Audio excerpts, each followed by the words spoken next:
അല്ല, ഇത് സർക്കാർ എന്ന് പറയുന്നത് ഇപ്പൊ ഈ സർക്കാരിനെ നയിക്കുന്ന CPM-ന് വളരെ കൃത്യമായ രാഷ്ട്രീയ അജണ്ട ഇതിലുണ്ട് എന്നുള്ളതന്നെ നമ്മൾ ഇതിൽ കാണേണ്ടതുണ്ട്. എന്തുകൊണ്ടാണ് ഇത് വളരെ രഹസ്യാത്മകമായി നടപ്പിലാക്കാൻ ശ്രമിച്ചത് എന്നുള്ളതാണ് ഇതിൽ ഏറ്റവും വലിയ ദുരൂഹത.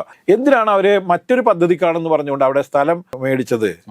പിന്നെ മാത്രമല്ല, ഈ ആരാണ് എന്താണ് എന്നതിനെ കുറിച്ചൊക്കെ ആ പ്രദേശത്തുള്ള ലോക്കൽ ബോഡീനെ കൃത്യമായി ബോധ്യപ്പെടുത്താൻ വേണ്ടി എന്തുകൊണ്ട് ഇവർ ശ്രമിച്ചില്ല? അവിടുത്തെ CPM അംഗങ്ങളടക്കം ഈ പദ്ധതിക്ക് എന്തുകൊണ്ടാണ് എതിരായത്? അവിടെയുള്ള CPI വളരെ ശക്തമായ നിലപാടിലാണ്.